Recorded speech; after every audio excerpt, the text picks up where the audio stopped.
আসসালামু আলাইকুম।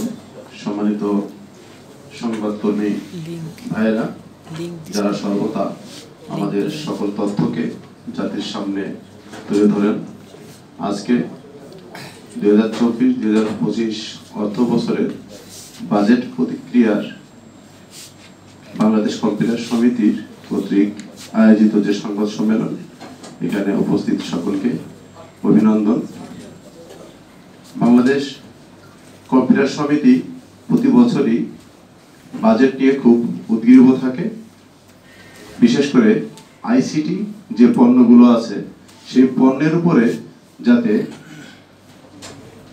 শুল্ক আরোপ না হয় এবং সেই পণ্যগুলো যাতে সহজলভ্য হয় এবং স্বল্প মূল্যে যাতে সকল ব্যবহারকারীর কাছে আমরা পৌঁছাতে পারি, সেটার জন্য আসলে আমাদের এই প্রচেষ্টা থাকে। তারই বহিঃপ্রকাশ এই সংবাদ সম্মেলন। আমরা ধন্যবাদ জানাতে চাই বাংলাদেশ সরকারের মাননীয় প্রধানমন্ত্রী জননেত্রী শেখ হাসিনাকে এবং আমাদের অর্থমন্ত্রী মহোদয়কে এবং বাজেটের সঙ্গে আইসিটির বাজেটের সঙ্গে সংশ্লিষ্ট প্রতিমন্ত্রী মহোদয় এবং জনাব সালমান এফ রহমান, যিনি বেসরকারি খাতের উন্নয়নগুলোকে দেখে থাকেন। আসলে আমাদের যা চাওয়া ছিল তার অধিকাংশই পূরণ হয়েছে এবং কিছু কিছু জায়গায় আমাদের চাওয়া সম্পূর্ণ পূরণ হয়নি।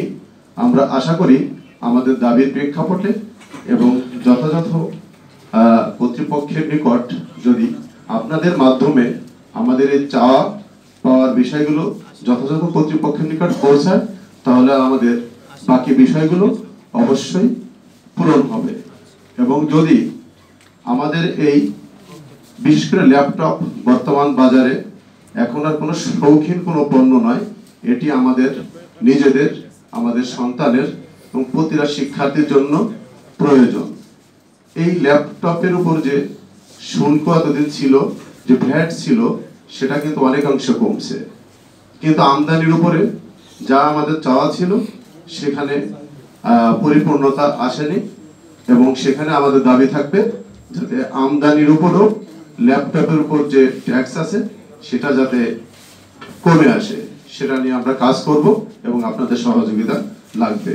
এবং আমরা সকলের প্রচেষ্টায় প্রতিটা আইটি পণ্য যাতে সহজে স্বল্প মূল্যে সকলের হাতে হাতে পৌঁছে যায়, সেটা নিয়ে আমরা এই বাজেট পরবর্তী যে বিষয়গুলো আছে সেটা নিয়ে আমরা সকলে কাজ করব। ধন্যবাদ সবাইকে। আসসালামু আলাইকুম। বিশদভাবে আমাদের আলোচনা করবেন আমাদের বাংলাদেশ কম্পিউটার সমিতির সম্মানিত সভাপতি জনাব ইঞ্জিনিয়ার সুব্রত সরকার।